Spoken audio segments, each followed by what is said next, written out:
سب کچھ ہو بیوی نہ ہو تو تنہائی کا احساس مار دیتا ہے۔ اس سے ایک اور مطلب نکلتا ہے کہ لباس کے بغیر ایک لمحہ گزارا نہیں۔ سارا دن پانی نہیں پیتے ہیں نا، اب میں بیان میں پانی پی رہا ہوں، لیکن 16 گھنٹے تو گزارے ہیں نا، پانی نہیں پیا، کھانا نہیں کھایا، 16 سیکنڈ لباس کے بغیر گزار سکتے ہیں؟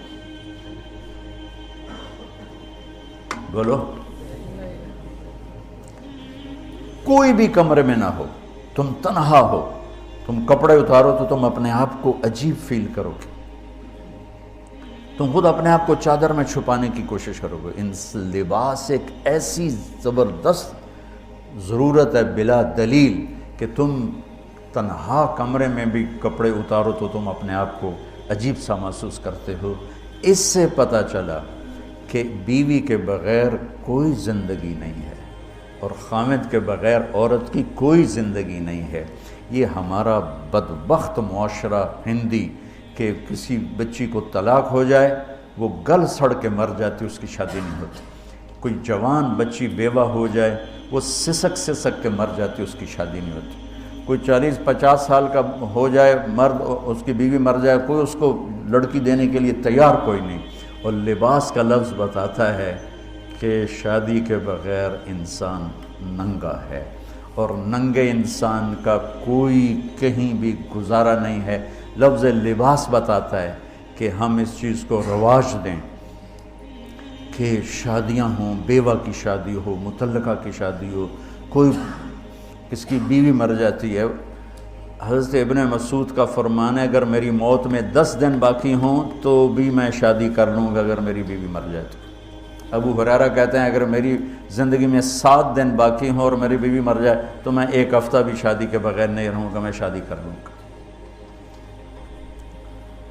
تو ہم ایک ہندی معاشرے سے متاثر ہیں جہاں بیوہ کی کوئی سنوائی نہیں، مطلقہ کی کوئی سنوائی نہیں، اور کوئی جوان بھی 2-4 بچے ہیں اور بیوی مر جائے تو اس کی کوئی شادی نہیں ہے، وہ سسک سسک کے وہ بلک بلک کے زندگی گزارتے ہیں۔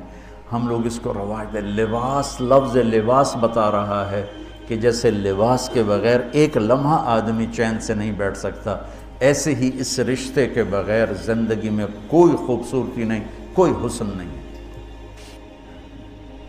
میں نے جیسے کہا لباس سب سے قریب ہے، تو اس کے بعد بیوی کا حق سب سے پہلے آ جاتا ہے۔ ماں باپ کی طرف سے زیادتی آئے تو تمہارے ذمے ہے اپنی بیوی کو بچاؤ، اللہ کے واسطے اپنی بیویوں کی حفاظت کرو۔ ہاں تمہاری بیوی کی طرف سے زیادتی آئے تو اللہ کے واسطے ماں باپ کی حفاظت کرو۔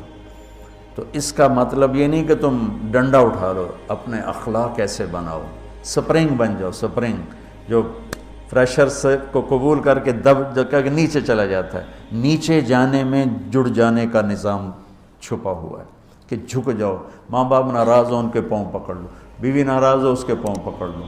ذلت میں عزت چھپی ہوئی ہے، ساری زندگی کا تجربہ بتا رہا ہوں۔ ذلت، اللہ کی رضا کے لیے ذلت اٹھانے میں عزت چھپی ہوئی ہے۔ ہن لباس لکم۔ کتنا ہی مجھے غصہ چڑھا ہو میں اپنے کپڑے پھاڑوں گا، مجھے غصہ آ گیا میں نے اپنے کرتے پھاڑنے میں، کسی یہ پاگل تو کرے گا، سمجھدار دوئے دا کرتا پاڑے گا، اپنا نہیں پاڑے گا۔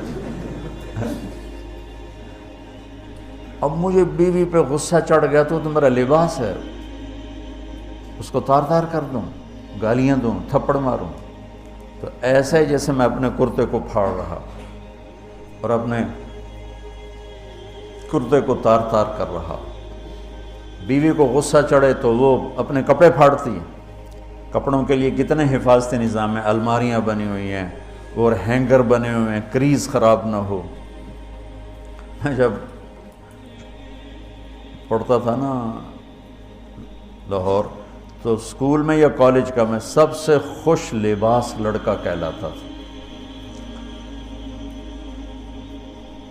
کہ میں اپنی اسکول سے آ کر نا، اب ہاسٹل میں کوئی استریاں تو ہیں نہیں، نہ ہی کوئی نوکر، تو اپنی پتلون کو ایسے ہاتھوں سے استری کرنا اور کر کے پھر تہ لگانا، پھر سرانے کے نیچے رکھنا، پھر اس کے اوپر سونا تاکہ